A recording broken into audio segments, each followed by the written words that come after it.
দর্শক, হামের প্রকোপ টিকা দান কার্যক্রম নিয়ে আরো খবরাখবর জানাতে রাজশাহী এবং ব্রাহ্মণবাড়ী থেকে যুক্ত হচ্ছেন আমাদের সহকর্মীরা। শুরুতে আমরা যেতে চাই রাজশাহীতে রয়েছেন আবরার শায়ের। আবরার, রাজশাহীর এখন রোগীর সংখ্যা কেমন দেখছেন, সেখানকার চিকিৎসা ব্যবস্থা এবং আইসিইউর সুবিধা নিয়ে জানাবেন আমাদের। আইসিইউ সুবিধা বাড়ানো হয়েছে, প্রায় 10 থেকে 12 দিন হয়ে গেছে। এখানে 12টি থেকে 18টি আইসিইউ করা হয়েছে শিশুদের, এবং তারপরে তেমন কোনো সংকট নেই। এরপরও যদি প্রয়োজন হয় তাহলে সেটি বাড়ানো হবে বলে জানিয়েছে কর্তৃপক্ষ। এদিকে একদিন বাদে আবারও আজকের যে রিপোর্ট, সেই রিপোর্ট অনুযায়ী রাজশাহী মেডিকেলে হাম উপসর্গে আরও একজন শিশু মারা গেছে। তার বাড়ি পাবনাতে, বয়স 7 মাস, নাম ওমর। আর এই গত 24 ঘন্টাতে নতুন হামের রোগী ভর্তি হয়েছে যে সম্ভাব্য বা উপসর্গ নিয়ে 11 জন।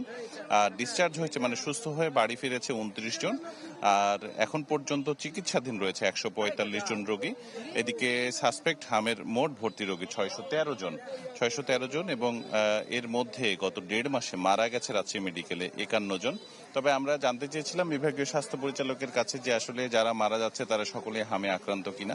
এই পরীক্ষাটি কিছুটা দীর্ঘসূত্রিতায় পড়ায়, যেহেতু এখান থেকে নমুনা নিয়ে ঢাকাতে পাঠায় আইইডিসিআর এবং বিশ্ব স্বাস্থ্য সংস্থা, ফলে এর রেজাল্ট আসতে অনেকটা দেরি হয়।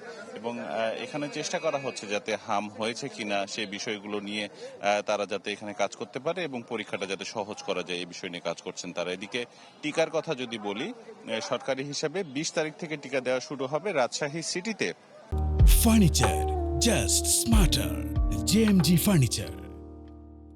54,144 জন শিশুকে এই হামের টিকাদান কর্মসূচির আওতায় আনা হচ্ছে। 20 তারিখ থেকে আগামী 10 মে পর্যন্ত এই 14 দিনের বিশেষ যে ক্যাম্পেইন, সেই ক্যাম্পেইনে অভিভাবকদের বলা হয়েছে তাদের 5 বছরের নিচে শিশুদেরকে অবশ্যই টিকা কেন্দ্রে নিয়ে গিয়ে টিকা দেওয়ার জন্য। তো এই ছিল আমার কাছে রাজশাহী মেডিকেল থেকে হামের আপডেট। আবরার, ধন্যবাদ আপনাকে। দর্শক, এবার আমাদের সাথে যুক্ত হয়েছেন প্রকাশ দাস ব্রাহ্মণবাড়িয়া থেকে। প্রকাশ, আপনার কাছেও একই বিষয়ে আমরা জানতে চাচ্ছি যে এখানে হামের প্রকোপ কেমন দেখছেন, নতুন নতুন রোগীর সংখ্যা কেমন এবং চিকিৎসা আইসিইউ ব্যবস্থা সবকিছু মিলে জানাবেন।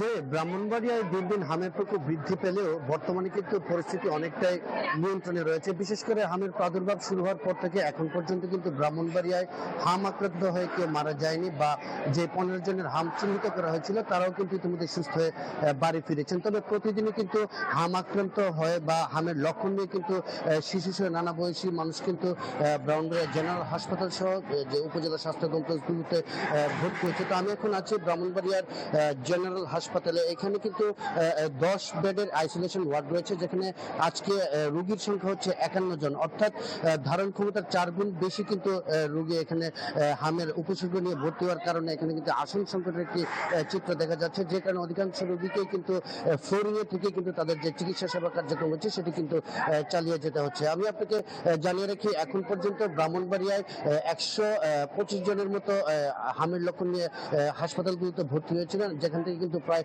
72 জনের উপরে সুস্থ কিন্তু ইতিমধ্যে বাড়ি ফিরেছেন। তো জেলার সিভিল সার্জন জানিয়েছেন যে তারা আসলে এই হাম পরিস্থিতিকে মোকাবেলা করার জন্য সার্বিক প্রস্তুতি হাতে নিয়ে রেখেছেন, এবং যেখানে আসন সংকট রয়েছে সেখানে আসন সংখ্যা আরো কিভাবে বাড়ানো যায় সেই বিষয়টি কিন্তু তারা লক্ষ্য রেখে কিন্তু তারা কাজ করে যাচ্ছেন। এছাড়া যে টিকা কার্যক্রম, গেল 1 সপ্তাহ আগে কিন্তু ব্রাহ্মণবাড়িয়া জেনারেল হাসপাতালে একটি 4টি মেডিকেল টিম রয়েছে, যারা কিন্তু প্রতিদিন 3 থেকে 400 শিশুকে হামের টিকা দিয়ে যাচ্ছেন, এবং আগামী 20 তারিখ থেকে কিন্তু সারা জেলা জুড়ে টিকা ক্যাম্পেইন শুরু হবে। সেখানে কিন্তু 6 মাস থেকে 59 মাস বয়সী শিশু যারা রয়েছেন তাদেরকে টিকার আওতায় নিয়ে আসা হবে। তো জেলা স্বাস্থ্য বিভাগ জানিয়েছে তারা কিন্তু সার্বিকভাবে প্রস্তুত রয়েছেন। প্রকাশ দাস, ধন্যবাদ আপনাকে।